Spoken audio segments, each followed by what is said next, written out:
is widely known as the country of 1,000 hills because of the natural beauty of its landscape made up of many rolling hills. Nowadays, the country is widely viewed as a peaceful and secure country in Africa. Located in Central Eastern Africa, Rwanda is bordered by the Democratic Republic of Congo to the west, Uganda to the north, Tanzania to the east, and Burundi to the south. Rwanda has made remarkable progress since the genocide against the Tutsis, when more than 1 million Tutsis were slaughtered by Hutu extremists. Life expectancy in Rwanda has doubled since 1994 to more than 60 years. Economic growth consistently reaches 8% annually.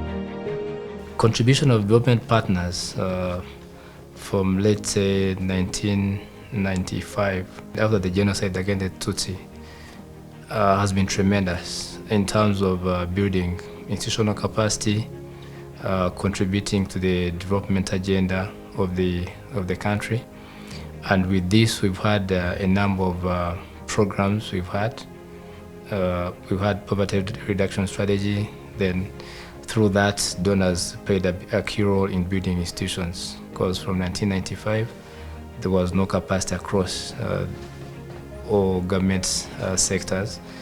We had to build from scratch, setting up institutions such as Revenue Authority, the Procurement Agency, Auditor General's Office, and among others, to support on the public finance management. So donors played a key role in financing, starting with the setting up of such, supporting on personnel that were able to train local personnel, and also continuous training of people within the country and outside the country. After the genocide against the Tutsis, security and stability came first, alongside basic humanitarian relief, and then later came improvements in health and education. There was a belief that by uniting its people behind its own culture and respected leadership with strong values such as integrity, unity, and friendliness, then this would automatically bring progress to this small African nation.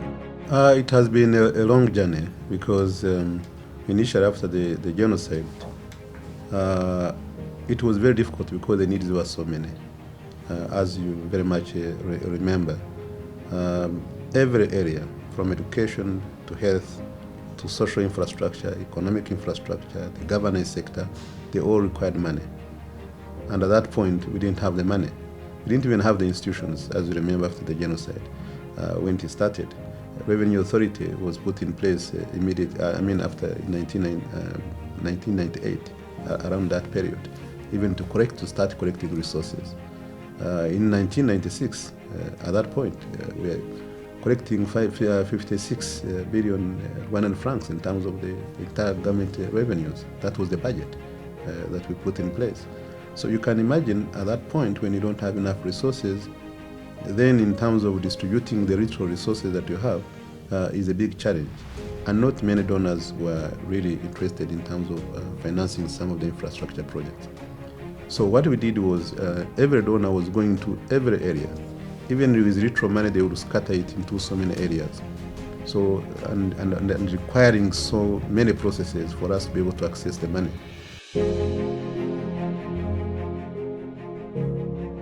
Different initiatives have been introduced to strengthen the collaboration with development partners, such as the annual retreat with development partners website, which provides a forum for information sharing. The government refined the development partners cooperation framework. And the health sector level, we also put in place what we call the sector-wide approach.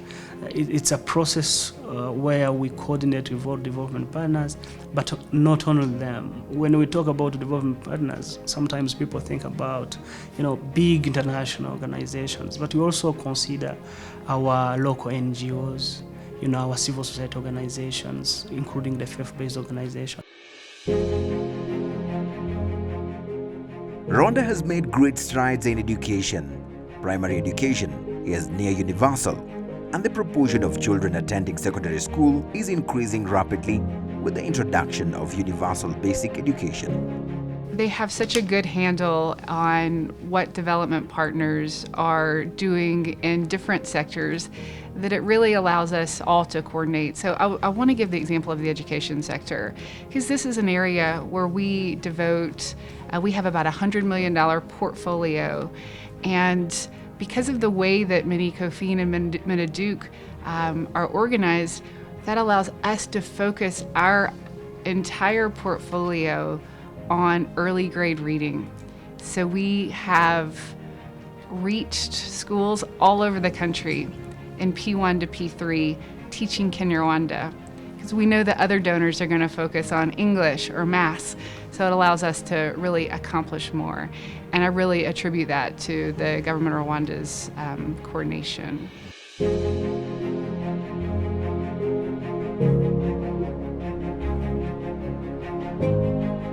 Extensive economic and governance reforms undertaken between 1995 and 2008 contributed to the GDP growth rates in Rwanda, averaging over 8.6% per year. The progress in human well-being and service delivery has been remarkable, particularly the inclusive economy, which has given women more opportunities, even in decision-making positions for sustainable development. When you look at growth that this country has achieved, you find that not only has it helped reduce poverty, but it has also helped reduce inequality. So in terms of inclusion, you can't ask for more than that. And there are very few countries that have managed to do both, grow, but at the same time reduce poverty and inequality.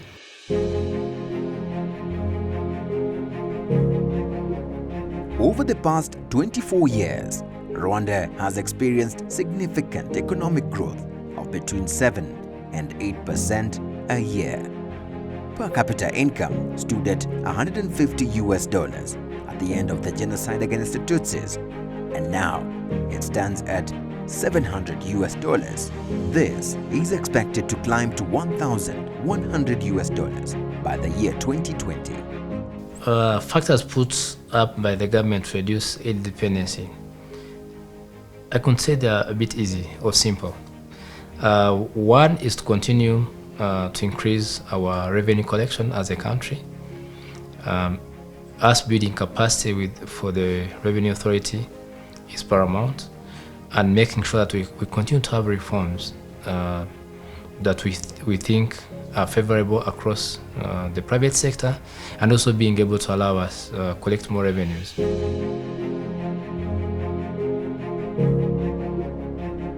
Development assistance has clearly been important in the country's success because the government effectively deployed and coordinated with its development partners that contribute to sustainable and strong development of the country.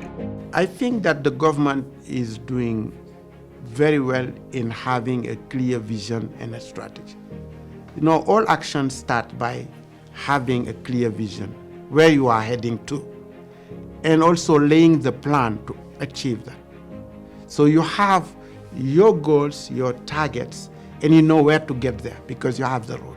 So Rwanda is doing very well on that. We have clear strategies, we have clear vision, and it is the strategy is anchored on both global commitment, be it Agenda 2030, regional one, East African Vision 2050, and continental one, this Agenda 2063. So, and the vision also takes into account the national priorities.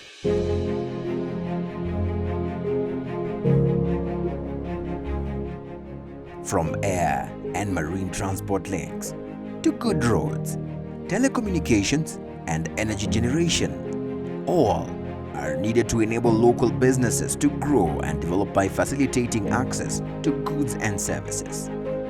I think working together has helped in terms of improving the efficiency. But coming to the infrastructure side, infrastructure is very expensive. And initially you find that the bilateral governments were not very much interested in financing infrastructure.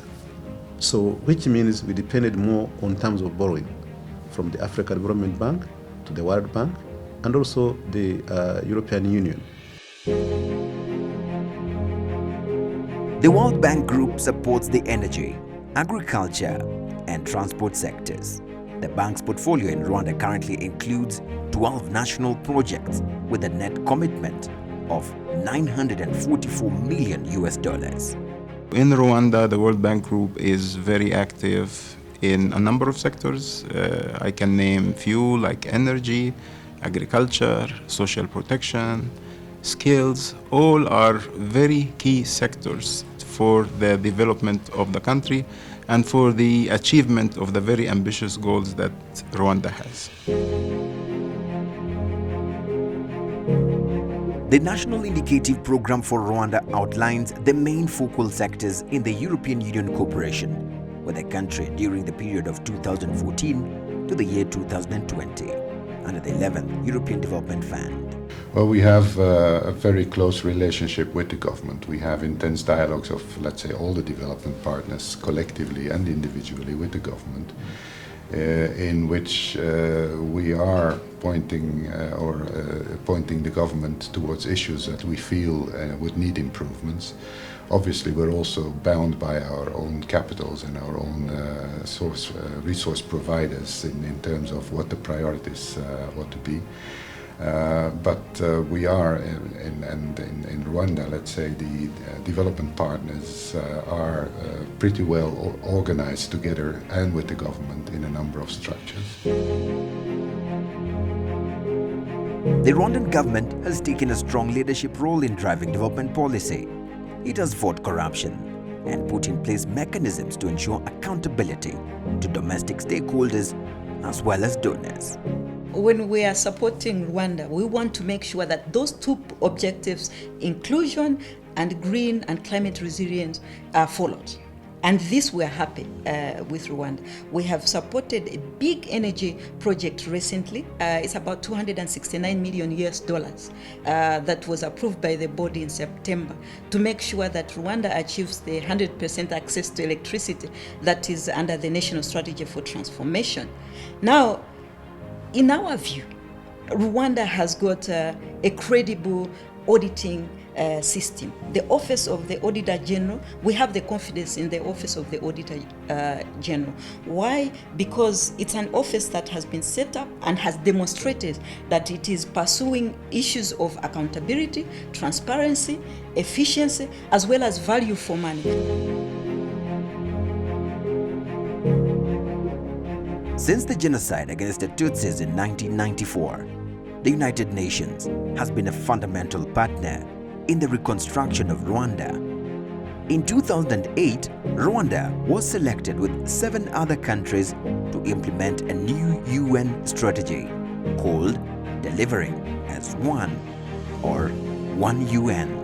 One point I really want to highlight to end with that is Rwanda also is really strengthening the coordination mechanism with development partners. One being for the development partner group where we are working in, the development partner coordination group with the government, and also with the development partner retreat.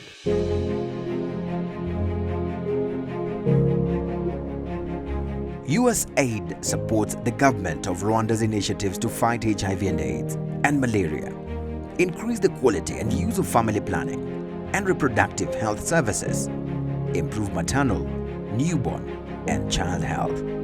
At the beginning of every year, we communicate with the government of Rwanda on how much are we programming and what are we doing.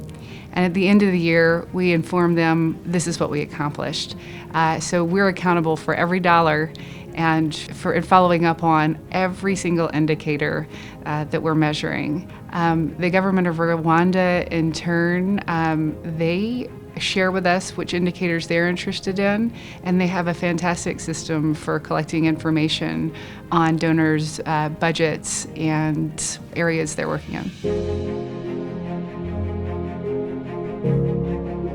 In order to achieve the United Nations Sustainable Development Goals, SDGs, countries will need to establish close collaboration and strong partnerships between the public and private sectors and seek support from international organizations, particularly The inclusive development recognizes the importance of local civil society organizations.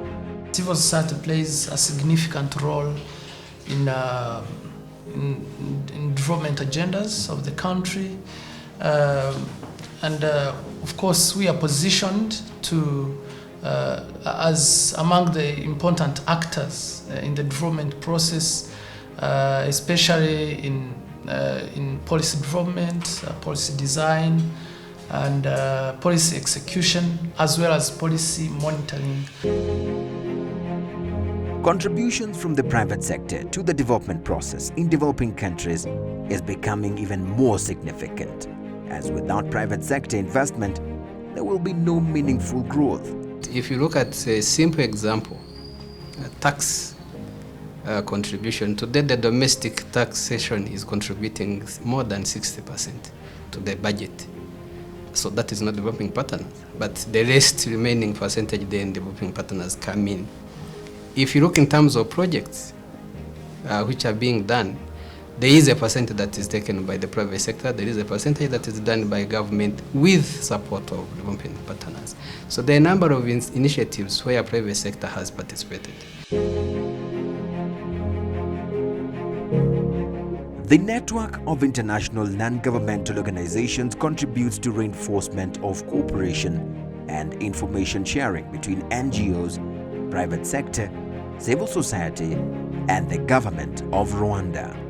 The thing is, Rwanda is quite exceptional because there are different mechanisms that have been put in place where we can actually contribute to the policy making, where we can contribute to influencing the practices as well. So we have, for example, the sector working groups at national level where the NGOs are contributing to based on the work that they're doing on the ground.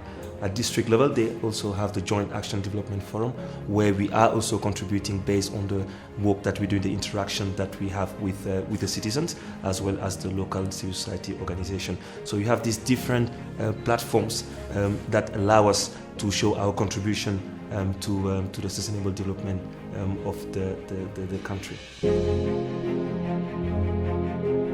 Since the 1994 genocide against the Tutsis, Rwanda has made tremendous strides in its socio-economic development. Although international development assistance has contributed to this recovery, it is Rwandans themselves who have taken control of their own destiny. Strong commitment by its leaders to sustain levels of good governance and aid effectiveness, country's success.